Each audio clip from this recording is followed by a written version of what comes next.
y'all, it's me again. I'm going to continue reading from my book, Secret Lives of the First Ladies. Here we go! Chapter 15. Julia Dent Grant. January 26, 1826 through December 14th, 1902. Married August 22nd, 1848. Presidential husband, Ulysses S. Grant. Children, Frederick Dent Ulysses Jr., Emily Renshaw, and Jesse Root. Firstly, 1869 through 1877. Astrological sign, Aquarius. Religion, Methodist. Soundbite. Dear Washington, how I love you with your beautiful, broad, dreamy streets and blue skies. The sunshine always there for me. On a summer day in 1875, President Ulysses S. Grant returned to the White House after personally mailing a letter. His wife Julia confronted him, knowing that the letter must have been very important, and irritated that Ulysses hadn't let her in on what it said. Amused by her agitation, Grant calmly told her that he ran the Republican Party, explaining that he had no intention of seeking a third term. After being whacked by an oar as a child, Julia Grant never saw straight again. She could barely cross the room without bumping into furniture. Damn. I know you too well, said the president to Julia after she exploded at him for not telling her first. He knew her well indeed. For Julia would have torn the thing to shreds had she been given half a chance. She simply loved being first lady too much to let her husband spoil the party without a fight. Why would that be me? I would be like, no, don't you dare send that email. Don't you dare send that email about how you want to resign after a third term. Hell to the fucking no. I love being the first lady way too fucking much. Way too fucking much. Yeah. No. Julia Dent Grant also loved her husband. Their occasional squabbles notwithstanding, by the time she met him in 1844, she wasn't the prettiest of the Dent's 8 children, but she was an accomplished dancer and horsewoman, could carry a tune and charmed everybody with her good humor and smiling demeanor. Julia was full of vim and vigor, a quality that endured her to the soldier stationed near her family's lavish Missouri estate. But of all the officers whom she danced, none caught her eye like the one courtier who, ironically, refused to step onto his dance floor, Ulysses Grant, who remained a lifelong wallflower. Kind of like me, I'm a lifelong wallflower too. The feeling was mutual. Grant was smitten by the Ilya and Julia and began calling her often. But if the sound of wedding bells was in the air, at least one concerned party had developed selective hearing. Julia's father, Frederick Dent, didn't like the thought of his daughter being hitched to an army officer. Dent had raised his children in the sort of aristocratic splendor that a large homestead could offer, and he wondered how a guy in uniform could possibly do better. Then there was the issue of slavery. Ulysses frowned on the institution while Dent utterly relied on it. The two also argued over the looming war with Mexico. Though Ulysses wore uniform, he saw the conflict for what it was: naked aggression against a weaker country. Then, ardent expansionist thought Ulysses was being silly. As for Julia, she wanted to have her cake and eat it too, admiring her beau's progressive and courageous views while continuing to savor the life that African slave labor could provide. Of course, the war with Mexico became a reality, and Ulysses had to answer the call to duty, regardless of his feelings on the subject. He managed to gain a proposal of marriage before he went south in 1845, but his surly Mr. Dent insisted that the wedding wait until the war's conclusion. Julia did her part by putting ugly images of her betrothed's battlefield and mutilation out of her mind for 3 long years. When Ulysses returned in one piece in 1848, the couple made it official.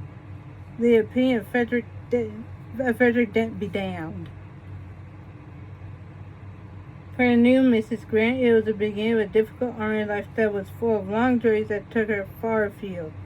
Her posh upbringing had left her lacking in many of the domestic skills but she did acquire a great deal of experience, not to mention toughness, along the way.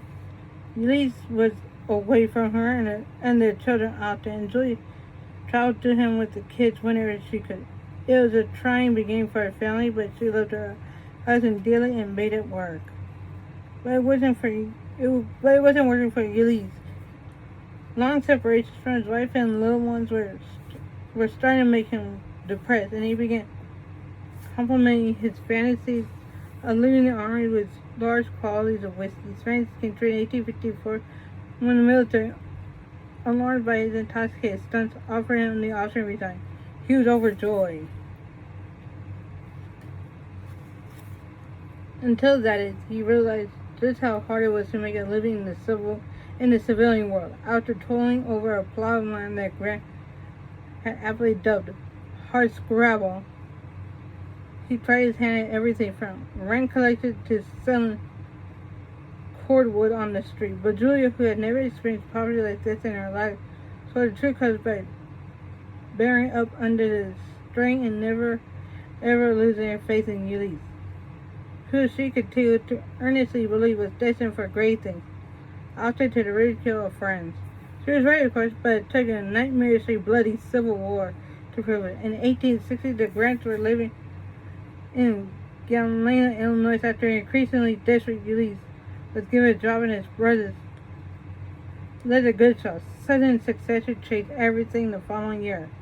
However, Grant got back into the uniform that would make him a national icon. He rose quickly from a trainer to troops to a battlefield commander, and a list of vital and uncanny victories earned his name a privileged place in White House conversations. Indeed, by 1864, he was already being considered a presidential candidate. He settled for commander-in-chief of the Union armies instead. For Julia, her husband's wartime greatness was a fulfillment of all her predictions and the vindication of years of hardship. She moved to Washington, now the lady of the most powerful soldier on the continent, and took to political society like a fish to water. It was a pleasant change of pace. Indeed, from the years spent eating military messes and writing letters home for amputated soldiers, Grant's star continued to rise after the war. The title General-in-Chief was created specifically for him, and Julie soaked up every minute as the couple's blossoming celebrity. By the time Ulysses ran for president in 1868, Julia had called Washington her home for 4 years, and regardless of the notice staying for another 4. She got her wish. Upon completing his oath of office at the inaugural in 1869, Grant turned to his being wife and said, "And now, my dear, I hope you are satisfied." Oh, was she ever. After marrying Lincoln's Patrick Mimosa and Eliza Johnson's mysterious anonymity, Julia Grant's infectious enthusiasm was a breath of fresh air for the capital and the country. The Gilded Age had begun with a bang, and sitting at its center was the real first couple, hobnobbing with rich financiers and couches of industry like Renaissance royalty. It was also glittering and charming that few people, including those in the press, seemed to care that much about the corruption that racked the administration. In the summer of 1869, Abel Corbin, the president's brother-in-law, took part in the sordid scheme to corner the gold market. Grant squelched the plan at the last minute, but word soon leaked that the First Lady herself may have made a profit on the scam.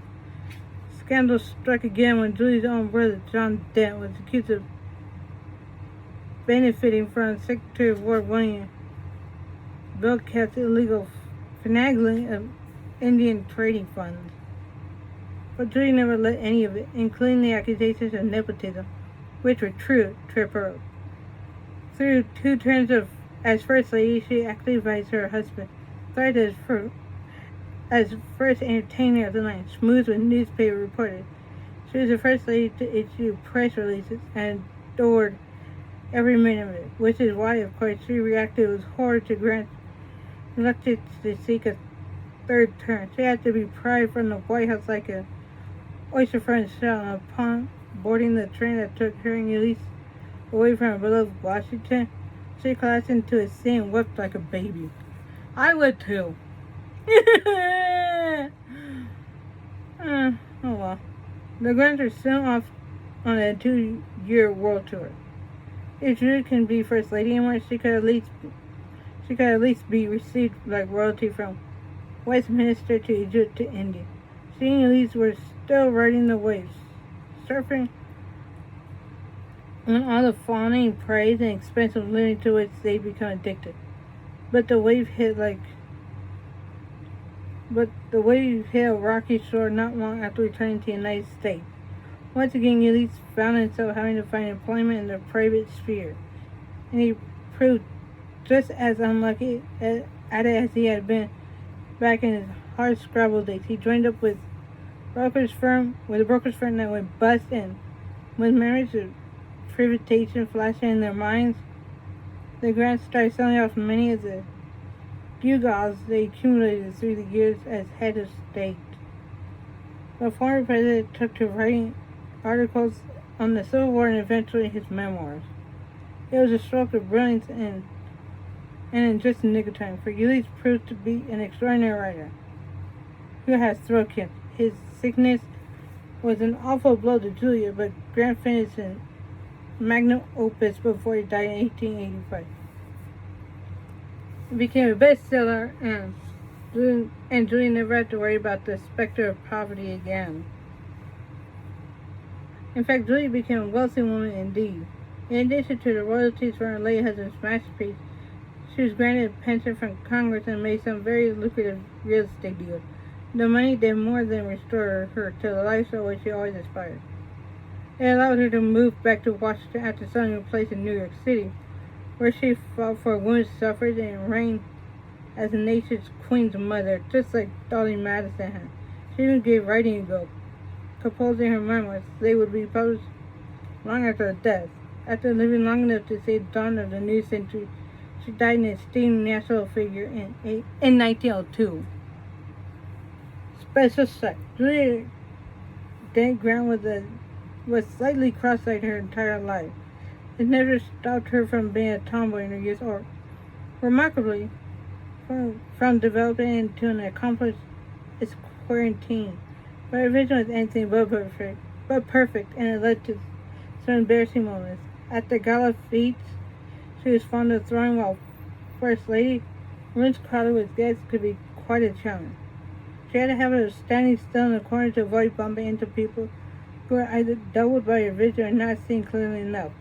When she did manage to move, she did so in a noticeably sideways gait that sounded like to the motion of a crab, and she often knocked into furniture. During the Civil War, she seriously considered having surgery to correct it. Her adoring Ulysses forbade, reminding her that he'd fallen in love with Julia as she was, cross-eyed and all. She never did have the operation. Psychedelic.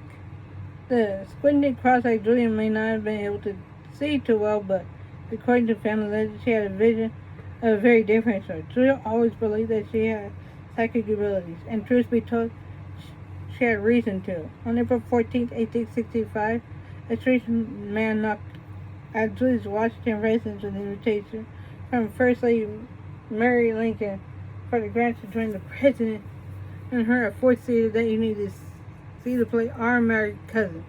Something about the message struck Julia as odd, and she immediately suspected mischief, or worse. Frantic, she whipped off a note to Ulysses, insisting that he get ready to leave town that very evening. Just hours later, Julia was having lunch at a local restaurant when she noticed the man who delivered her invitation sitting nearby, with another man who seemed interested in what Julia was saying to her fellow diner. Having become thoroughly paranoid, she breathed a sigh of relief when her husband showed up at the train station that evening. The two left the city, and the next morning were in a Philadelphia restaurant where recently by telegraph that Abe Lincoln had been murdered in Fort Theater. As investigations later revealed, Ulysses Grant had indeed been targeted by the ring of assassins, one of whom Julia believed was the man who delivered the invitation from Mary Lincoln. What the? I seriously did not know that at all. I knew that the Grants were invited by Abe Lincoln, to come to Fort Sater because Ulysses and Abe were good friends, or at least just friends.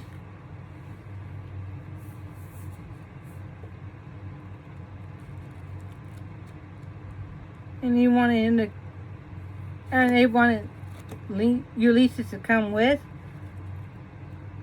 But I thought it was just Julia being stupid and mean to say no. But it's because she felt off about the man who delivered it. Oh my God. I did not know that. Okay, and please rate, subscribe, and comment on my videos. And comment how I did and whatever else you want to say. And please subscribe to my videos. And if you're on YouTube, please ring the bell notification so that you can know when I upload next.